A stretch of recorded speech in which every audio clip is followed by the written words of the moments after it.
Hey everyone, I wanted to give you my take on Shazam. I am not a movie reviewer, nor the son of a movie reviewer, but I just wanted to give you my take. Shazam was a real fun movie, and it was a nice change of pace.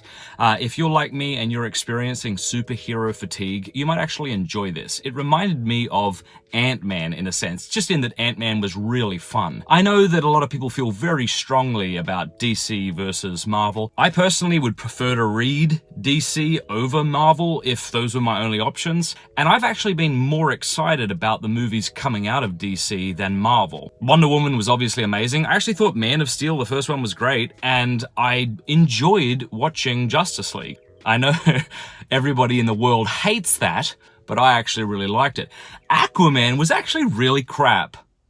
It was terrible. I think they were trying to be way too epic. They were trying to do this sort of Lord of the Rings thing. The Green Lantern Corps and everyone else. It just was crap. And I had to come home and literally, except not, bathe my eyes in hand sanitizer to forget the experience, which I wouldn't recommend doing.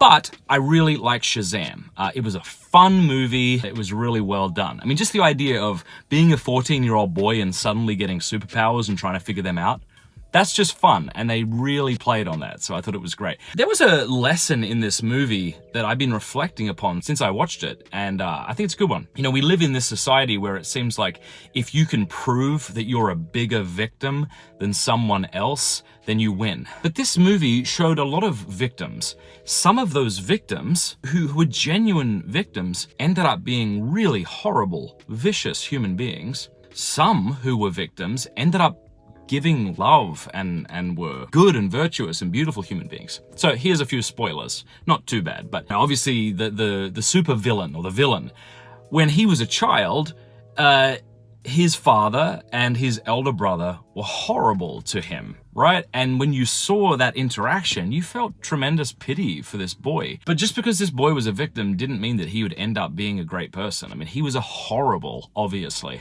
person. The other person who was a victim but ended up being just vicious was his mum, Billy Batson's mum. So she abandons him at that fair when he was a boy.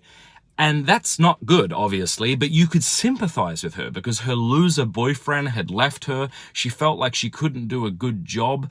So when she lost Billy and the police found him, she thought, I know that they could do a better job raising you than I could. And so when you see that, you're like, oh my gosh, like, you poor thing, you know? But when Billy goes and reunites with her later on, she's actually not great at all. Like, she's a bad mum. Now, contrast those two characters with two other characters, the foster parents who took in Billy. Here were people who were in and out of foster homes growing up as kids. They had it hard, but they ended up choosing to be good human beings who lived their lives for other people. So I thought that was a really cool element of the show. They were amazing. They really humanized the show. They really humanized Billy. So yeah, that was really neat. Also, you know, for us Catholics, the 7 deadly sins, which was a part of the comics and originally Captain Marvel. Shazam used to be Captain Marvel. It's a long story. Look it up online. You saw that these 7 deadly sins promised power, but would actually end up controlling you. That was kind of the point.